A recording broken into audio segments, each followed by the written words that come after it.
Hi friends, welcome to my channel. ನೀವಿನ್ನೂ ನಮ್ಮ ಚಾನಲ್ಗೆ ಸಬ್ಸ್ಕ್ರೈಬ್ ಆಗಿಲ್ಲ ಅಂದರೆ ದಯವಿಟ್ಟು ಸಬ್ಸ್ಕ್ರೈಬ್ ಆಗಿ ನಮ್ಮ ಚಾನಲ್ಗೆ ಸಪೋರ್ಟ್ ಮಾಡಿ ಫ್ರೆಂಡ್ಸ್. ಹಾಗೆ ಈ ಸೀರಿಯಲ್ ನಿಮ್ಗೆ ಇಷ್ಟ ಇದ್ದರೆ ಒಂದು ಲೈಕ್ ಕೊಡಿ.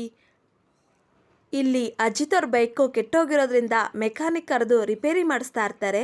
ಈಗ ಭೂಮಿ ಅಜಿತ್ ಅವ್ರ ಹಿಂದಿನ ರೋಡಲ್ಲೇ ಹೋಗ್ತಾಳೆ. ಆಗ ಅಜಿತ್ ಅವರು ಅರೆ ಭೂಮಿ ಓದಂಗಾಯ್ತಲ್ಲ ಅಂತ ನೋಡೋಕೆ ಹೋಗ್ತಾರೆ. ಆಗ ಸತ್ಯಣ್ಣ ಅವರು ಅಜಿತಾ ಬಾ, ಬೈಕ್ ರೆಡಿ ಆಯಿತು, ಮನೆಗೆ ಹೋಗೋಣ ಅಂತ ಕರೀತಾರೆ. ಈಗ ಅಜಿತ್ ಅವರು ಮತ್ತು ಸತ್ಯಣ್ಣ ಅವರು ಮನೆಗೆ ಬರ್ತಾರೆ. ಭೂಮಿ ಭೂಮಿ ಅಂತ ಮನೆ ತುಂಬ ಹುಡುಕ್ತಾರೆ, ಆದರೆ ಭೂಮಿ ಸಿಗೋದಿಲ್ಲ. ಭೂಮಿ ಎಲ್ಲಿ ಅಂತ ಮನೆ ಕೆಲಸದವ್ರನ್ನ ಕೇಳ್ತಾರೆ. ಆಗ ಅವರು ಅದು ಅಜಿತಣ್ಣ, ಅದು ಭೂಮಿ ಅಕ್ಕ ಮನೆ ಬಿಟ್ಟು ಹೋದ್ರು ಅಂತ ಹೇಳಿದಾಗ ಇದನ್ನು ಕೇಳಿ ಅಜಿತ್ ಅವ್ರಿಗೆ ಶಾಕ್ ಆಗುತ್ತೆ. ಈಗ ಅಜಿತ್ ಅವರು ಭೂಮಿನ ಕರ್ಕೊಬರೋದಕ್ಕೆ ಭೂಮಿ ಮನೆಗೆ ಹೋಗ್ತಾರೆ. ಆದರೆ ಅಲ್ಲಿ ಭೂಮಿನ ಕಳಿಸೋದಿಲ್ಲ. ಆಗ ಭೂಮಿ, ಯಜಮಾನ್ರೆ, ನಾನು ನಿರಪರಾಧಿಯಿಂದ ಪ್ರೂವ್ ಮಾಡೋವರೆಗೂ ನಾನು ಮನೆಗೆ ಬರೋದಿಲ್ಲ, ನನ್ನ ಕಳಂಕ ಕಳೆಯೋವರೆಗೂ ನಾನು ಮನೆಗೆ ಕಾಲಿಡಲ್ಲ ಅಂತ ಭೂಮಿ ಹೇಳ್ತಾಳೆ.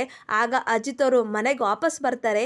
ಈಗ ಸಂಗೀತ ಅವರು ಎಲ್ಲೋ ಭೂಮಿ, ನೀನು ಕರ್ಕೊಂಬರ್ಲಿಲ್ವಾ ಅಂತ ಹೇಳಿದಾಗ ಅಜಿತ್ ಅವರು ಅಮ್ಮ ಅವರು ಕಳಿಸ್ಲಿಲ್ಲ ಅಂತ ಹೇಳಿದಾಗ ಸಂಗೀತ ಅವ್ರಿಗೆ ತುಂಬ ಬೇಜಾರಾಗುತ್ತೆ. ಯಾಕೋ ನನ್ನ ಸೊಸೆನ ನಮ್ಮನೆ ಕಳಿಸಲ್ಲ ಅನ್ನೋಕ್ಕೆ ಅವ್ರು ಯಾರೋ ಅಂತ ಹೇಳಿದಾಗ ಅಜಿತ್ ಅವರು ಭೂಮಿನ ಚೆನ್ನಾಗಿ ನೋಡ್ಕೊಳ್ಳೋರು, ಈಗ ಸದ್ಯಕ್ಕೆ ಅವಳಿಗೆ ಬೈದಲೇ ಇರೋರು ಅಂತ ಹೇಳ್ತಾರೆ. ಈಗ ಅಶ್ವಿನಿನೇ ಮನಸ್ವಿನಿ ಅಂತ ಮನೆಯವರೆಲ್ಲ ಹೇಳ್ತಾರೆ. ಅಜಿತ್ ಅವರು ಅಶ್ವಿನಿನೇ ನೋಡ್ತಾ ಡೌಟ್ ಪಡ್ತಾರೆ. ಇಲ್ಲಿಗೆ ಸಂಚಿಕೆ ಮುಕ್ತಾಯಗೊಳ್ಳುತ್ತೆ. ದಯವಿಟ್ಟು ನಿಮ್ಮ ಮನಸ್ಸುಗಳನ್ನು ಕಮೆಂಟ್ ಮಾಡಿ. Thank you.